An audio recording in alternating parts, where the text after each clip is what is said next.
बिस्मिल्लाहिर्रहमानिर्रहीम। अस्सलाम वालेकुम स्टूडेंट्स, कैसे हैं आप लोग। तो रिप्रोडक्शन इन प्लांट्स हम चैप्टर कर रहे थे। टॉपिक 10.3 हमने हाफ तो नहीं लेकिन बस उसका हमने इंट्रोडक्शन देख लिया था।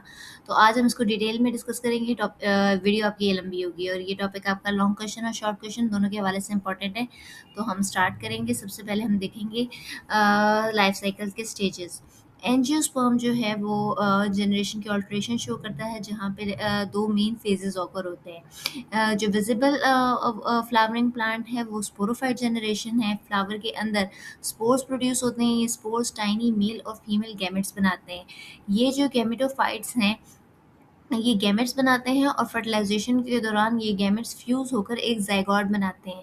ये जाइगोट फिर एक न्यू स्पोरोफाइट प्लांट बनाता है और हम इस लाइफ साइकिल को अब आगे डिटेल में डिस्कस करने वाले हैं।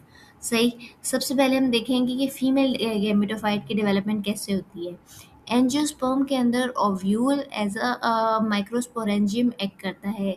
इस ओव्यूल के अंदर एक डेप्लॉयड मेगास्पोर मदर सेल है, जिसे हम मेगास्पोर मदर सेल या फिर एमएमसी भी कहते हैं। ये सेल मियोसिस के थ्रू 4 हैप्लॉयड मेगास्पोर प्रोड्यूस करता है।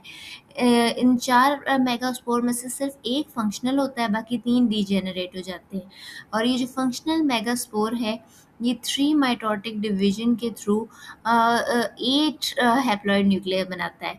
इसके बाद 2 न्यूक्लियाई सेंटर की तरफ मूव करते हैं और फ्यूज होकर एक फ्यूजन न्यूक्लियस बनाते हैं, जिसे हम सेकेंडरी न्यूक्लियस भी कहते हैं। और जो रिमेनिंग न्यूक्लियाई है वो जो है एक एक्स सेल बनाते हैं, जिसे हम फीमेल गैमेट कहते हैं।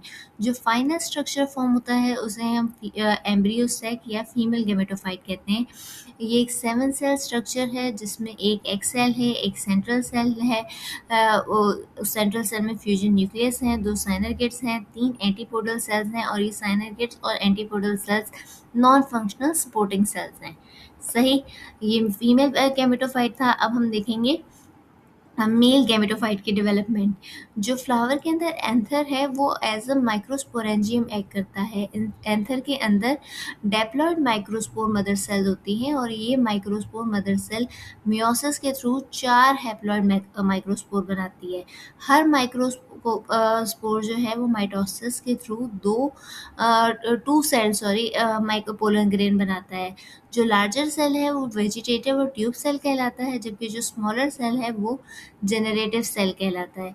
ये जेनरेटिव सेल फर्दर डिवाइड होते हैं, माइटोसिस के थ्रू ही डिवाइड होते हैं और 2 मेल गैमेट्स बनाते हैं, जिन्हें हम स्पर्म सेल कहते हैं। मैच्योर होने के बाद ये जो पोलन ग्रेन्स हैं ये इनमें एक वेजिटेटिव और 2 मेल गैमेट्स होते हैं। पॉलिनेशन और जर्मिनेशन के दौरान ये वेजिटेटिव सेल पोलन ट्यूब्स बनाते हैं और मेल गैमेट्स ट्यूब के थ्रू ट्रेवल करते हैं ओव्यूल्स की जानिब, ताकि फर्टिलाइजेशन हो सके। सही। ये आपने डेवलपमेंट देख ली। अब हम देखेंगे पॉलिनेशन किस तरह होती है। पॉलिनेशन होती है बेसिकली। पॉलिनेशन जो है वो पोलन ग्रेन के ट्रांसफ़र को कहते हैं, जो कि एक एंथर से फ्लावर के स्टिग्मा तक होती है। पोलन ग्रेन अब मेल गैमेटोफाइट को रिप्रेजेंट करता है और मेल गैमेट्स और स्पर्म सेल को कैरी करता है। अगर आप फर्स्ट पार्ट देखें डायग्राम का, तो जिसमें फ्लावर का पूरा स्ट्रक्चर शो हुआ हुआ है। ये एंथर पोलन ग्रेन को प्रोड्यूस करता है, जबकि स्टिग्मा जो है वो एक स्टिकी पार्ट के तौर पर एक्ट करता है, जो उसे रिसीव करता है। पोलिनेशन के बाद पोलन ग्रेन स्टिग्मा के अंदर जर्मिनेट हो जाता है और एक पोलन ट्यूब बनाता है। ये पोलन ट्यूब स्टाइल के थ्रू ग्रो करती है और स्टाइल के थ्रू ग्रो करती है towards the ovary. Male gametes जो है वो पोलन ट्यूब के थ्रू ग्रो करते हैं और एम्ब्रियो सैक में पहुंचते हैं। और एम्ब्रियो सैक आपका कहाँ है, वो ओव्यूल के अंदर है। अब ये जो मेल गैमेट है ये एक्स सेल के साथ फ्यूज हो जाता है और एक जाइगोट बनाता है। एंजियोस्पर्म के अंदर जो सेकंड मेल गैमेट है वो पोलर न्यूक्लियाई के साथ फ्यूज हो जाता है और इसे हम डबल फर्टिलाइजेशन कहते हैं। अब अगर हम डिफरेंस देखें सेल्फ पॉलिनेशन और क्रॉस पॉलिनेशन के दरमियान, ये आपके बुक में गिवन है। सेल्फ पॉलिनेशन तब होगी जब पोलन ग्रेन का जो ट्रांसफ़र है वो सेम फ्लावर या सेम प्लांट के फ्लावर के एंथर और स्टिग्मा के दरमियान होगा। अगर ये सेम प्लांट में ही हो रहा है तो उसका मतलब इसमें जेनेटिक वेरिएशन भी कम है। और ये जो है सेल्फ पोलिनेशन आपके वहाँ कॉमन होगी जहाँ फ्लावर जो है करीब करीब होते हैं या फिर उन्हें ओपनली वाइड नहीं होते या वाइडली ओपन नहीं होते। आप लोगों ने बस सेल्फ पोलिनेशन में ये बात याद रखनी है कि ये पोलन ट्रांसफ़र इसमें सेम प्लांट्स में ही होते हैं, जबकि क्रॉस पोलिनेशन अलग है। इसमें क्या होगा कि जो पोलन ट्रांसफ़र है वो दो डिफरेंट प्लांट्स के दरमियान होगा। स्पीशीज सेम ही होंगी लेकिन प्लांट्स डिफरेंट होगा, और ये इसमें फिर जेनेटिक वेरिएशन भी ज़्यादा होती हैं। और ये किस वजह से होता है? ये विंड की वजह से, वाटर की वजह से, इंसेक्ट्स की वजह से, बर्ड्स की वजह से होता है। ठीक है, ये आप लोगों को डिफरेंसेस का समझ में आया होगा। अब हम देखते हैं फर्टिलाइजेशन। एंजियोस्पर्म के अंदर जो फर्टिलाइजेशन होती है वो कब शुरू होती है? वो तब शुरू होती है जब पोलन ग्रेन स्टिग्मा के अंदर लैंड करता है। ये पोलन ग्रेन जर्मिनेट होता है और फिर एक पोलन ट्यूब बनाता है। पोलन ट्यूब स्टाइल के थ्रू ग्रो करती है और ओवरीज की तरफ। ये पोलन ट्यूब जब ओव्यूल में पहुंचती है ना, तो एक स्मॉल ओपनिंग के अंदर एंटर करती है जिसे हम माइक्रोपाइल कहते हैं। पोलन ग्रेन के अंदर ये जो जनरेटिव सेल है, ये दो मेल गैमेट्स और स्पर्म के अंदर डिवाइड हो जाते हैं, और ये दोनों स्पर्म पोलन ट्यूब के थ्रू ट्रेवल करते हैं और एम्ब्रियो सैक के अंदर एंटर करते हैं। एक स्पर्म एग सेल के साथ फ्यूज हो जाता है और डेप्लॉइड जाइगोट बनाता है। ये प्रोसेस सिंगेमी कहलाता है। और जो जाइगोट इसमें डेवलप होता है वो फिर बाद में एक जाइगोट डेवलप होता है। बाद में एक जो ये जाइगोट बना है ना, ये एम्ब्रियो के अंदर डेवलप हो जाता है। सेकेंड स्पर्म जो है वो दो पोलर न्यूक्लियर जो सेंट्रल सेल के अंदर प्रेजेंट है ना, उसके अंदर फ्यूज हो जाता है। इस प्रोसेस को हम ट्रिपल फ्यूजन कहते हैं, और इससे हमारा एक ट्रैप्लॉइड प्राइमरी एंडोस्पर्म न्यूक्लियस बनता है। ये प्राइमरी एंडोस्पर्म न्यूक्लियस फिर एक एंडोस्पर्म बन जाता है जो कि डेवलपिंग एम्ब्रियो को नरिशमेंट प्रोवाइड कर रहा होता है। क्योंकि ये दो फ्यूजन इवेंट्स एक साथ हो रहे होते हैं, सेम एम्ब्रियो सैक में हो रहे होते हैं, तो इसे हम डबल फर्टिलाइजेशन कहते हैं। डबल फर्टिलाइजेशन आप एक तरह से कह सकते हैं कि ये एंजियोस्पर्म का एक यूनिक कैरेक्टरिस्टिक है। ठीक है, अच्छा, अब फर्टिलाइजेशन हो गई। फर्टिलाइजेशन के बाद ये जो जाइगोट है ये एम्ब्रियो के अंदर डेवलप करता है। और एम्ब्रियो आपको बेसिकली क्या है? एम्ब्रियो एक यंग डेवलपिंग प्लांट है जो कि लेटर ऑन फ्रूट, शूट और न्यू प्लांट के लीव्स फॉर्म करता है। सेम टाइम पे जो ट्रेप्लॉइड प्राइमरी एंडोस्पर्म न्यूक्लियस है, ये एंडोस्पर्म टिश्यू बन जाता है जो फूड स्टोर करता है और डेवलपिंग एम्ब्रियो को नरिशमेंट प्रोवाइड करता है। इन तमाम डेवलपमेंट्स के बाद ओव्यूल मैच्योर होता है, मैच्योर हो जाता है, प्रोटेक्टेड बन जाता है।